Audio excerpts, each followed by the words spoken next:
Before I start this video, I just wanted to say thank you to all you guys who subscribed over the past few days. If you can imagine, I am both excited and nervous considering my audience just got a lot bigger. I hope you all enjoy this video as well as future videos that come down the line. So this video is going to ask the question, what do you get by 5-starring Alfonse? Being one of the main Asker trio, Alfonse isn't immensely strong and does have quite a few weaknesses that prevent him from being used more. If you have or are thinking about investing a few feathers into him, then I'm going to talk about exactly what you're getting for your 20,000 feathers. For your large investment, Alfonse will gain access to his legendary weapon, FOLKVANGR. I think that's how you say it. It has a standard 16 might and has a Define Attack 2 effect, meaning he will gain a +5 attack buff at the start of each turn if he is below or if he is 50% HP or lower. You also get the 3rd tier of Spare Attack 3, which is nice, but nothing too crazy. If you're thinking about using Alfonse as your bonus unit for arena runs, then the extra stats from promotion will help you rank better. Alfonse is a very simple unit.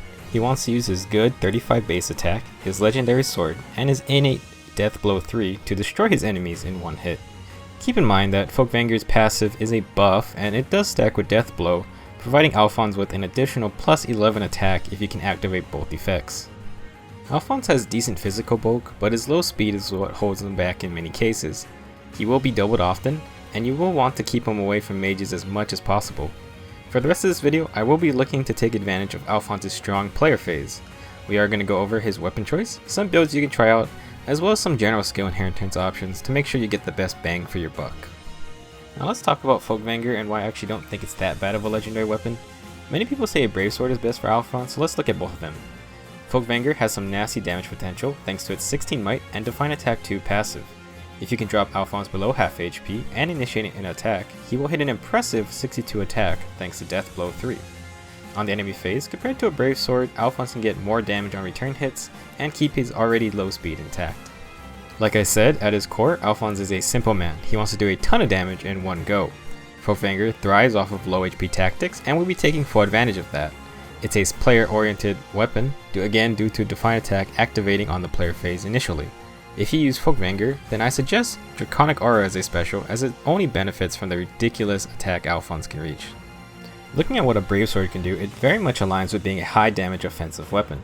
You trade defensive capabilities for an incredibly potent offense, and I advise against leaving Alfonse in range of any attacks during the enemy phase. While FOLKVANGR is good on the player phase, you can't deny that double hits from the Brave Sword are just better for pure power under the same conditions. I recommend Luna for its special since the only people you will have trouble cutting down are really high defense heroes. Both are valid options, but giving Alfonse a Brave Sword is even more investment and quite costly if you want the Brave Sword Plus. FOLKVANGR is not bad if you do not want to spend more resources, but if you really want, you can just give Alfonse a regular Brave Sword and lose a little bit of damage if you want to test it out. Now I feel like I almost willed this build into existence, but I assure you at the time I was not seriously expecting to use this setup. So, with the BRASH Assault Sacred Seal, you can give Alfonse the Desperation Beast skill, and if he can get below 50% HP, then you can watch him quad people out of existence. Brave Sword works best, but remember that it gets even riskier to let Alfonse take a hit. The main downsides of this setup is getting Alfonse below 50% HP safely, as well as making sure he doesn't die after taking someone out. I recommend a Wings of Mercy Dancer to make sure Alfonse can either kill a second target or get out safely. I will say this build is really fun to watch, but it's incredibly risky and unreliable. You also have to decide if it's really worth it to upgrade the BRASH Assault Sacred Seal before other more useful ones. Now, before the introduction of the BRASH Assault Sacred Seal, this was the build I was originally testing out. So while searching to see if anyone had some sort of way to make Alfonse useful, I stumbled upon a build on the Fire Emblem Heroes wiki that mentioned using Escape Route. As another unpopular skill, if the user is at 50% HP or lower, then Escape Route allows them to teleport to any ally and take an action. With this in mind, we take advantage of FOLKVANGR's passive and Death Blow to do incredibly high damage to anyone near our allies. Essentially, Alfonse can fly in and take out targets all around the map. If you have Draconic Art charged, then Alfonse becomes a very scary threat. For this reason, I suggest getting below 50% HP through combat if you can. As long as Alfonse gets doubled and survives, he can charge Draconic Aura and have it ready for when he starts teleporting to allies. Now, team composition is important for success with this build. I found the best success with 1 Cavalier for mobility, 1 Archer so Alfonse can move in front of him to finish off weak targets, and 1 Dancer for additional movement. All 3 of them also have Wings of Mercy, and this was extremely fun to try out. If anything, it really showed me how useful escape route can be with the right team. Now I will go over some general skill usage that Alfonse can also take advantage of. For weapons, I don't think anything but FOLKVANGR or Brave Sword needs to be used. I used Reciprocal Aid for my HP Reliant builds, although Reposition or Swap work just as well for a more standard setup. Alfonse can definitely take advantage of Draconic Aura for a special, and I think Dragon Fang takes way too long to proc. You can run Luna for Brave Sword builds to cut through high defense targets.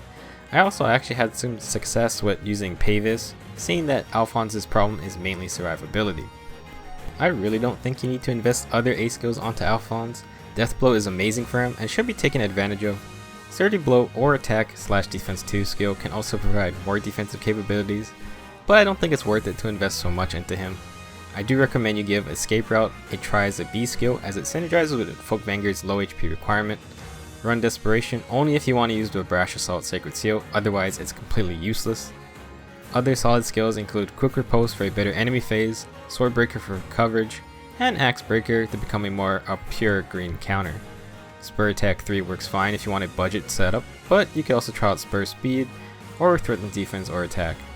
Attack Smoke would be nice since Alfonse can engage and hopefully debuff the enemy team to survive the next turn, but would someone really sacrifice a Brave Lyn for the Bench Lord?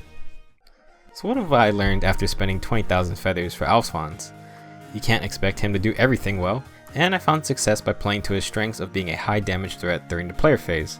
FOLKVANGR has additional synergy with other low health requirement skills due to its Define Attack 2 passive.